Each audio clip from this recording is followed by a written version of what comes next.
নমস্কার দর্শক বন্ধুরা, ইমেজ বেঙ্গল হেলথ কেয়ার অনুষ্ঠানে আপনাদের সকলকে স্বাগত। আমাদের ভারতে মৃত্যুর একটি অত্যন্ত গুরুত্বপূর্ণ কারণ হল ব্রেন স্ট্রোক। তার পাশাপাশি ওয়ার্ল্ড হেলথ অর্গানাইজেশনের বিচারে পৃথিবীতে মৃত্যুর দ্বিতীয় কারণ হল স্ট্রোক। বর্তমানে কিন্তু এই অল্প বয়সীদের মধ্যেও, অর্থাৎ 30 থেকে 40 যাদের বয়স, তাদের মধ্যেও কিন্তু বাড়ছে স্ট্রোক হবার প্রবণতা। তাহলে আমাদের স্ট্রোককে আটকাতেই হবে। কিভাবে আমরা আটকাবো স্ট্রোককে? সর্বোপরি আমরা স্ট্রোক হয়েছে এটাই বা বুঝবো কী করে? অনেক ক্ষেত্রে দেখা যায় যে অনেকে ব্রেন স্ট্রোক আর হার্ট অ্যাটাক এই দুটোকেই গুলিয়ে ফেলেন। তারা বুঝতেই পারেন না তাদের কী করণীয়। সুতরাং স্ট্রোক সম্পর্কে আমাদের প্রত্যেকের একটা সুস্পষ্ট স্বচ্ছ ধারণা থাকা অত্যন্ত জরুরি। আর সেই বিষয় নিয়ে জানতে আজকে আমি এসে উপস্থিত হয়েছি ইনস্টিটিউট অফ নিউরোসায়েন্স কলকাতায়, এবং আমরা আমাদের মধ্যে পেয়েছি director of stroke medicine and senior consultant neurologist doctor Jayanta রয়কে। স্যার, প্রথমেই আপনাকে আমাদের ইমেজ বেঙ্গল হেলথ কেয়ারে স্বাগত। ধন্যবাদ। এই যে স্ট্রোক শব্দটা মধ্যে এখন অনেকেরই অনেক ভুল ধারণা রয়েছে। অনেকেই জানেন না যে স্ট্রোক এবং হার্ট অ্যাটাক দুটো ব্যাপার সেম নয়। প্রথমে স্ট্রোক যে হয়েছে এটা বুঝবো কি করে, আমার দর্শক বন্ধুদের যদি। স্ট্রোক কথাটা অ্যাকচুয়ালি ব্রেনকে জড়িয়ে। আমরা হার্ট অ্যাটাকের সঙ্গে স্ট্রোকটা গুলিয়ে ফেলি অনেক সময়, কিন্তু যদি স্ট্রোকটাকে আমরা ব্রেন অ্যাটাক বলি তাহলে কিন্তু এই কনফিউশনটা হওয়ার কথা নয়। তবে এক কথায় বলতে গেলে স্ট্রোক মানে হচ্ছে ব্রেনের অসুখ, এবং সেখানে ব্রেনের রক্ত চলাচল কোথাও বাধা পাচ্ছে কিংবা ব্রেনের মধ্যে কোথাও ব্লিডিং হচ্ছে, এই দুটোকে মিলিয়ে আমরা স্ট্রোক বলি। এবারে আপনি যে কথাটা বললেন যে আমরা স্ট্রোক হয়েছি বুঝবো কী করে, সেটা সব থেকে সহজে যদি আমাদের বুঝতে হয় তাহলে আমি একটা 6 অক্ষরের একটা লেটার বলছি, যেটা মনে রাখলেই আপনার এই সমস্যার সমাধান হয়ে যাবে। লেটারটা হচ্ছে বি ফার্স্ট, BEFAST। এইটা যদি আপনি মনে রাখেন তাহলে কিন্তু আপনি বুঝতে পারবেন স্ট্রোকে কী হচ্ছে। বি কথাটার মানে হচ্ছে ব্যালেন্স। ব্যালেন্স মানে হঠাৎ করে একটা লোকের তার ব্যালেন্স চলে যাচ্ছে, সে পড়ে যাচ্ছে। ই কথাটার মানে হচ্ছে আই মানে হচ্ছে ভিশন। হঠাৎ করে সে একটা চোখে দেখতে পাচ্ছে না, বা একটা সাইডে তার ভিশন চলে গেল। এফ কথাটার মানে হচ্ছে ফেস, সে কথা বলতে গেলে বা হাসতে গেলে তার মুখ একদিকে বেঁকে যাচ্ছে। এ কথাটার মানে হচ্ছে আর্ম মানে হচ্ছে হাত।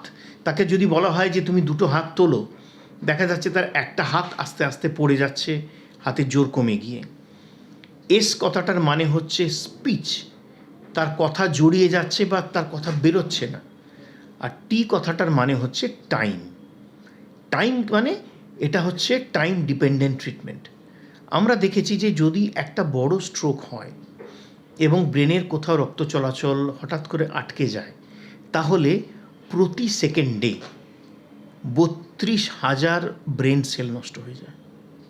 তার মানে প্রতি মিনিটে অলমোস্ট 2 মিলিয়ন বা 20 লক্ষ ব্রেন সেল নষ্ট হয়ে যেতে পারে, যদি না সেই ব্লকেজটা আমি খুলতে পারি। তাই স্ট্রোক হলে প্রতিটা সেকেন্ড আমাদের কাছে মূল্যবান, এবং সেক্ষেত্রে যদি আমি বুঝি যে আমার সামনে একটা মানুষের স্ট্রোক হয়েছে, তাহলে কোনো রকম সময় নষ্ট না করে তাকে হাসপাতালে নিয়ে যেতে হবে, এবং সেই হাসপাতালেই নিয়ে যেতে হবে যেখানে স্ট্রোকের চিকিৎসা 24 ঘন্টা মজুদ আছে। তাকে আমরা বলি স্ট্রোক রেডি হসপিটাল। সেইটা আমাদেরকে মাথায় রাখতে হবে। একেবারে। এবার আমি তাহলে একটু কারণ প্রসঙ্গে আসি যে আমাদের স্ট্রোক কেন হয়। একটু আগে আমি বললাম যে স্ট্রোক মূলত আমাদের ব্রেনের একটা প্রবলেম, যেখানে দুটো জিনিসের জন্য স্ট্রোক হতে পারে। একটা হচ্ছে যদি ব্রেনের রক্ত চলাচল কোথাও বন্ধ হয়ে যায়, আর্টারি বা ভেনের মধ্যে ব্লকেজ তৈরি হয়, তাহলে ব্রেনের একটা জায়গা রক্ত পাচ্ছে না, সেই জায়গার ব্রেন টিস্যুগুলো রক্ত না পাওয়ার জন্যে নিউট্রিশন পাচ্ছে না এবং তারা ড্যামেজ হচ্ছে, সেখান থেকে স্ট্রোক হচ্ছে। আরেকটা স্ট্রোক হতে পারে যদি ব্রেনের যে রক্ত চলাচলের আর্টারি বা ভেনগুলো আছে সেগুলো যদি ফেটে যায়, ফেটে গিয়ে ব্লাডটা বাইরে চলে চলে এসে ব্রেনের মধ্যে জমা হয়ে গেল, সেটাকে আমরা বলি ব্রেন হেমারেজ। আর আগেরটাকে আমরা বলি ব্রেন ইস্কিমিয়া। এই দুটোই কিন্তু স্ট্রোক, এই দুটো কারণেই আমাদের স্ট্রোক হয়। আমি শুরুতে যেটা স্যার আপনাকে বলছিলাম যে 30 থেকে 40 বয়সী ছেলেমেয়েদের মধ্যেও কিন্তু এখন বাড়ছে স্ট্রোকের প্রবণতা। আগে আমরা জানতাম যে একটু বয়স্ক মানুষ যারা, তাদের স্ট্রোকে আক্রান্ত হওয়ার সম্ভাবনা থাকে। এটার কারণ কি? এটা খুব একটা ভালো প্রশ্ন।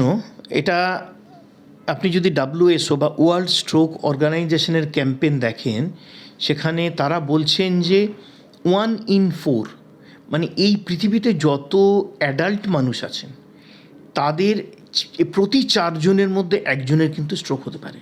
তার মানে স্ট্রোক এতটাই ভয়াবহ এবং এতটাই বেশি পরিমাণে হতে পারে। এবং ইয়াংদের ক্ষেত্রে হওয়ার একটা মূল কারণ অবশ্যই লাইফস্টাইল।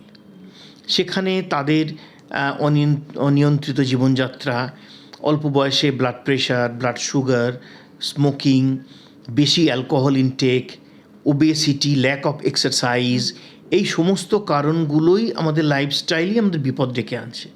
আগে যে স্ট্রোক আমরা 60 বছরের পরে দেখতাম, সেগুলো আমরা 30-35 বছর বয়সে দেখছি। যেরকম হার্ট অ্যাটাকও কিন্তু ইয়াংদের ক্ষেত্রে অনেক বেড়ে গেছে। সুতরাং লাইফস্টাইল এবং রিস্ক ফ্যাক্টর কন্ট্রোল না হবার জন্যে এবং শারীরিক পরিশ্রম না করার জন্যে তাদের কিন্তু স্ট্রোক হওয়ার সম্ভাবনাটা বেড়ে যাচ্ছে। স্যার, আপনি একটু আগে বলছিলেন যে বি ফাস্ট আমরা যদি বুঝতে পারি, একজন মানুষের যখন স্ট্রোক হয় তো স্বভাবতই বাড়ির যারা অন্যান্য সদস্য রয়েছেন তারা ভীষণ ঘাবড়ে যান, বা যদি অন্য কোথাও হয়ে থাকে সকলে বুঝতে পারে না। তো প্রথমে যখন স্ট্রোক হয় আমাদের কি করণীয়? হ্যাঁ, এই প্রসঙ্গে প্রথম আমি বলে রাখি কোনটা আমরা করব না, এইটা জানাটা খুব জরুরি। প্রথম কথা, আমরা মুখে সরবিট্রেট দেব না। সরবিট্রেট একটা বিশল্যকরণই নয় যে কোনো অসুখে সরবিট্রেট খাইয়ে দিলে ঠিক হয়ে যাবে।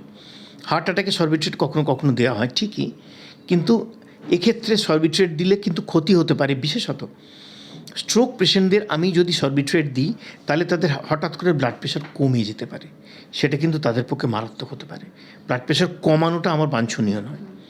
দ্বিতীয় কিছু হচ্ছে, মুখে একটা স্ট্রোক পেশেন্টের কোনো ওষুধ, জল কিচ্ছু আমি দেব না।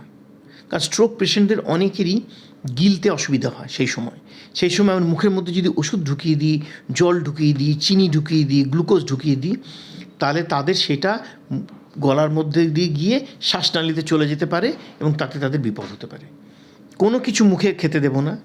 3, যদি সেই পেশেন্টের ব্লাড সুগার থাকে এবং উনি ব্লাড সুগারের ওষুধ খান, এবং বাড়িতে যদি ব্লাড সুগার মেজার করার মেশিন থাকে, তাহলে সঙ্গে সঙ্গে ব্লাড সুগারটা দেখতে হবে। অনেক সময় লো ব্লাড সুগার ঠিক স্ট্রোকের মতো সিমটম নিয়ে আসে, হাইপোগ্লাইসেমিয়া। সেক্ষেত্রে পেশেন্ট যদি খাবার মতো অবস্থায় থাকে, তাহলে তাকে সঙ্গে সঙ্গে গ্লুকোজ বা চিনি বা মিষ্টি খাওয়ানো যেতে পারে। তাতে দেখা গেল যেই তার সুগার ঠিক হয়ে গেল, সঙ্গে সঙ্গে পেশেন্ট সুস্থ হয়ে গেল। তাহলে পুরোটাই হাইপোগ্লাইসেমিয়া থেকে হচ্ছে। কিন্তু কিছু হাইপোগ্লাইসেমিয়া তারা কিন্তু জ্ঞান হারিয়ে ফেলেন, এবং জ্ঞান হারানো পেশেন্টকে কোনো গ্লুকোজ, কোনো কিছু মুখে দেওয়া উচিত নয়। সঙ্গে সঙ্গে হাসপাতালে যেতে হবে, সেখানে গিয়ে গ্লুকোজ ইনজেকশন দিলেই সবে সে ঠিক হবে। চতুর্থত, যেটা আমি প্রথমেই বলেছি, প্রতি সেকেন্ডে 32,000 ব্রেন সেল নষ্ট হয়। সেখানে আপনি আপনার পাড়ার ডাক্তারবাবুকে ডেকে সময় নষ্ট করলে কিন্তু রোগীর ক্ষতি। কারণ ডাক্তারবাবু বলবেন ঠিক আছে আমি 2 ঘন্টা পরে আসছি আমার সময় হলে, ততক্ষণে কিন্তু বহু মূল্যবান সময় নষ্ট হয়ে গেছে। কারুর জন্য ওয়েট না করে অ্যাম্বুলেন্স, গাড়ি কিছু একটা ডেকে তাড়াতাড়ি তাকে হাসপাতালে নিয়ে যেতে হবে, বিশেষত যেটা স্ট্রোক রেডি হসপিটাল, যেখানে গেলে আমি 24 ঘন্টা স্ট্রোকের চিকিৎসা পাবো। এইটা মাথায় রাখতে হবে। কোনো রকম দেরি করা চলবে না, কারণ প্রথম কয়েক ঘন্টার মধ্যে আমরা যদি স্ট্রোক রোগীকে হাসপাতালে আনতে পারি, তাহলে আমরা অনেক ট্রিটমেন্ট করতে পারি, যাতে করে তার প্রাণ বাঁচানো থেকে শুরু করে তার স্ট্রোককে রিভার্স করার মতো ট্রিটমেন্ট আমাদের কাছে কিছু কিছু আছে। দেরি হয়ে গেলে, বিশেষত 3 ঘন্টা 4 ঘন্টা পেরিয়ে গেলে, এগুলোর আর কোনো মূল্য থাকে না। স্যার, আমরা যে প্রসঙ্গে আপনি বলছেন, আমরা ওই প্রসঙ্গ ধরে আরেকবার জিজ্ঞাসা করবো আপনাকে যে গোল্ডেন আওয়ার, এই গোল্ডেন আওয়ারটা টাইমিংটা সেটা কতটা, আর পাশাপাশি এটাও জানবো যে আমরা শুনেছি যে একটা স্ট্রোক হবার আবার কিছুক্ষণের মধ্যেই নাকি অ্যাটাক আসে, এই ধারণাগুলো আমাদের কতটা সঠিক? গোল্ডেন আওয়ার, আমি তো বলি গোল্ডেন মিনিট, প্রতিটা মিনিট যেখানে ভ্যালুয়েবল। আমি যদি প্রথম ঘন্টার মধ্যে আসতে পারি স্ট্রোক হওয়ার, যেটা সাধারণত হয়ে ওঠে না, কিন্তু যদি আসতে পারি তাহলে অত্যন্ত ভালো। তাও আমি বলবো যে প্রথম 3 থেকে 4 ঘন্টা, ইভেন কিছু কিছু ক্ষেত্রে 6 ঘন্টা অবধিও আমরা পেশেন্টকে অনেকটা ভালো রাখার উপায় করতে পারি। সাধারণত 6 ঘন্টা পেরিয়ে গেলে কিছুই প্রায় করার থাকে না, কিন্তু তার মানে এই নয় যে আমি 6 ঘন্টা অবধি ওয়েট করব। আমার যদি মনে হয় আমি 2 ঘন্টার মধ্যে আনতে পারবো, আমি 2 ঘন্টার মধ্যেই আনবো, তাহলে বেনিফিটটা আরও বেশি। তাই গোল্ডেন আওয়ার বলতে গেলে প্রথম কয়েক ঘন্টা, 2 থেকে 3 ঘন্টা, আরও আগে আনতে পারলে আরও ভালো। যে স্ট্রোক নির্ণয়, আপনি তো বিফাস্টের কথা বলেছেন, যে বিফাস্ট দিয়ে তো প্রথমে বোঝা যায়, কিন্তু স্ট্রোক যে নির্ণয় করা হয়, যেটা আপনি বললেন যে অনেক সময় হাইপোগ্লাইসেমিয়ার সাথে স্ট্রোককে গুলিয়ে ফেলা হয়, তো আপনারা সাধারণত কিভাবে নির্ণয় করে থাকেন? ভালো প্রশ্ন। সাধারণত আমরা সিটি স্ক্যান করে থাকি, আবার এমআরআইও করে থাকি। সিটি স্ক্যান বা এমআরআই এই দুটোই আজকাল সারা পৃথিবীতে স্বীকৃত পদ্ধতি স্ট্রোককে ডায়াগনোসিস করার জন্য। সিটি স্ক্যান আমাকে এক ধরনের ইনফরমেশন দেয়, এমআরআই আমাকে এক ধরনের ইনফরমেশন দেয়। যারা এতে ট্রেইনড, প্রশিক্ষিত যে ডাক্তারবাবুরা বা নিউরোলজিস্টরা, তারা এই দুটোর যে কোনো একটা ব্যবহার করেই বুঝে নিতে পারেন। আমার মূল উদ্দেশ্য হচ্ছে যে মানুষটা সত্যি স্ট্রোক হয়েছে কি না। দ্বিতীয়ত হচ্ছে স্ট্রোক যদি হয়েও থাকে, একে গোল্ডেন আওয়ারের যে ট্রিটমেন্ট পদ্ধতি আছে আমাদের, সেই পদ্ধতি এনার ক্ষেত্রে প্রয়োগ করলে উনি উপকৃত হবেন কি না, এই জিনিসটা আমাকে জানাটা খুব জরুরি, এবং সেটা জানতে হবে খুব তাড়াতাড়ি। আমি সেই জন্যে হাসপাতালে যদি পেশেন্ট এসে পৌঁছন, আমার দায়িত্ব হবে কত তাড়াতাড়ি তাকে স্ক্যান করে, সিটি বা এমআরআই স্ক্যান করে আমি এই ডায়াগনোসিসটা করতে পারছি এবং তাকে চিকিৎসাটা শুরু করতে পারছি। এই চিকিৎসা শুরু করাটা খুব ইম্পর্ট্যান্ট। তাই এই দুটো যে কোনো একটা আমরা ব্যবহার করি। এবার আমি চিকিৎসার প্রসঙ্গে আপনার কাছে আসবো, কিন্তু তার আগে একটা বিষয় আমাদের কাছে ভীষণ ভীষণ ইম্পর্ট্যান্ট বা শুনে থাকি, যে স্ট্রোক মানে মৃত্যু, মানে স্ট্রোকের মধ্যে একটা ভীষণ আতঙ্ক জড়িয়ে আছে, এবং স্ট্রোক মানে পঙ্গুত্ব। তো চিকিৎসার মাধ্যমে এই দুটো জায়গা থেকে আমরা কিভাবে ফিরে আসব? প্রথম কথা হচ্ছে যে স্ট্রোক মানে মৃত্যু, এটা একেবারেই নয়। এখনকার যে মডার্ন ট্রিটমেন্ট স্ট্রোকের, সেখানে অনেক কিছুই করার আছে, কিন্তু আবার বলি তাড়াতাড়ি আসতে হবে। সময় পেরিয়ে গেলে কিন্তু আমাদের হাতে অস্ত্রগুলোও কমে যায়। কোনো পেশেন্ট যদি খুব তাড়াতাড়ি আমাদের কাছে এসে পৌঁছন, তাহলে সবার ক্ষেত্রে হয়তো নয়, এমন স্ট্রোক আছে যেখানে এতটাই ড্যামেজ হয়ে যায় যে হয়তো আমরা কিছু করতে পারি না, কিন্তু ম্যাক্সিমাম ক্ষেত্রেই আমরা অনেক কিছু করতে পারি, এবং তাদের মৃত্যুর হাত থেকে বাঁচানো তো বটেই, তার সাথে তার যে পঙ্গুত্ব সেটাকেও আমরা অনেকাংশে কমিয়ে দিতে পারি, যদি আমরা খুব অল্প সময়ের মধ্যে রুগীকে হাসপাতালে পাই। বিশেষত ইস্কেমিক স্ট্রোকের ক্ষেত্রে এরকম হয়েছে, পেশেন্ট এসছেন কমপ্লিট প্যারালিসিস নিয়ে, 1 ঘন্টা কি 1.5 ঘন্টার মধ্যে আমরা যে এই গোল্ডেন আওয়ারের ট্রিটমেন্ট অ্যাপ্লাই করে 3 থেকে 4 দিনের মধ্যে পেশেন্টের কমপ্লিট প্যারালিসিস পুরো শূন্য হয়ে গেল, তার হাত পা সম্পূর্ণ নর্মাল হয়ে গেল, সেই প্যারালাইজড পেশেন্ট হেঁটে বাড়ি গেলেন। এটাও কিন্তু সম্ভব, সবার ক্ষেত্রে না হলেও অনেকের ক্ষেত্রে সম্ভব। আর যাদের ক্ষেত্রে সেটা সম্ভবও হয় না, এখন যে রিহ্যাবিলিটেশন মেডিসিন এতটাই অ্যাডভান্সড হয়ে গেছে যে তারপরে তাকে সেই ট্রিটমেন্টের মাধ্যমে তার পঙ্গুত্ব থেকে তাকে আবার সুস্থ জীবনে বা তাকে কাজে ফিরিয়ে দেওয়াটা ক্ষেত্রে আমরা অনেকাংশে সক্ষম। তাই আমি বলবো স্ট্রোকের ক্ষেত্রে এই যে মৃত্যু, পঙ্গুত্ব, এই কথাগুলো এখন অনেক দূরে সরে গেছে। ঠিকঠাক চিকিৎসা ঠিকঠাক সময়ে যদি হয়, ঠিকঠাক জায়গায়, তাহলে তাদের রেজাল্ট এখন অনেক ভালো, পঙ্গুত্ব থেকে অনেকটাই মুক্তি পাওয়া যায়, এবং তারা সুস্থ জীবনযাপন করার একটা বড় সম্ভাবনা। একেবারে। পাশাপাশি আমার আরও একটা খুব মানে বড় প্রশ্ন, যে এই যে স্ট্রোক নিয়ে আমরা এতটা আলোচনা করছি, এত কিছু আপনি আমাদের বললেন, স্ট্রোকের অনেকগুলো কারণও আমরা জেনেছি, তো আমরা সবসময় একটা কথা বলে থাকি যে prevention is better than cure. তো সেই জন্য আমরা এই পরিস্থিতির মধ্যে যাতে এখনও যারা আছেন তাদের যাতে না পড়তে হয়, তারা যাতে নিজেদের সুরক্ষিত রাখতে পারেন, তার জন্য আপনার কি সাজেশন? প্রথম কথা হচ্ছে যে আমার তাহলে প্রতিটা মানুষের এই সচেতনতা থাকা উচিত যে স্ট্রোককে আমি কি করে প্রিভেন্ট করব। তার জন্যে স্ট্রোকের যেগুলো রিস্ক ফ্যাক্টর, মানে এই মানুষটার এই থাকলে স্ট্রোকের সম্ভাবনা বেশি, এইটা যদি আমি জানি এবং আমার যদি নিজের স্ট্রোকের রিস্কটা আমি জানি এবং সেগুলোকে কমানোর জন্যে যা করার সেগুলো যদি আমি করি, তাহলে কিন্তু আমি স্ট্রোকের সম্ভাবনা অনেকটা কমাতে পারবো। আমি একটা উদাহরণ দিই, বলি সাধারণত 10টা খুব কমন কারণ আছে যেগুলো আমরা বলি মানে মডিফাইবেল বা প্রিভেন্টেবল ফ্যাক্টর। আমি যদি সেইগুলোকে ঠিকঠাকভাবে আমি কন্ট্রোল করতে পারি, তাহলে আমার স্ট্রোক হওয়ার সম্ভাবনা কিন্তু 80% কমে যায়। 20% কেন কমে না? তার কারণ হচ্ছে কিছু স্ট্রোক আছে যেগুলো কিছু নন মডিফায়েবল বা জেনেটিক কজ থেকে হয়। যেমন নন মডিফায়েবল কজের মধ্যে প্রথম কারণ হচ্ছে এজ। যত বয়স বাড়ে তত স্ট্রোকের সম্ভাবনা বাড়ে, তো বয়স তো আর কমানো যায় না, তো ন্যাচারালি সেক্ষেত্রে আমি ওটা বা কিছু জেনেটিক কজ আছে, এগুলো যদি আমি বাদ দিই, যেগুলো মডিফায়েবল, যেমন ধরুন হাইপার টেনশন বা high blood pressure, high blood sugar,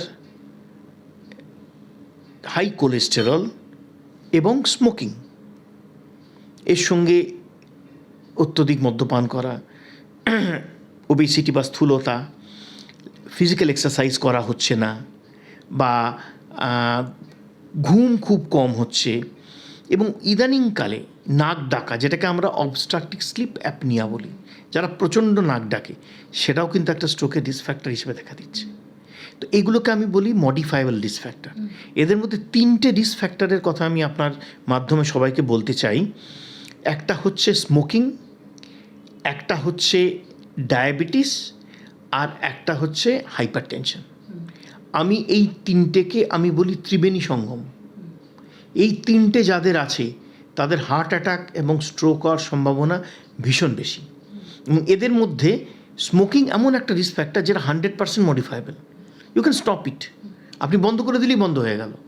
high pressure বা হাই সুগার ঠিক আছে, ওষুধপত্র খেয়ে নিয়ম টিয়ম মেনে অনেকটাই কমিয়ে রাখা যায়, কিন্তু অ্যালকোহল এবং স্মোকিং এই দুটোকে তো সাথে সাথে বন্ধ করে দেওয়া যায়।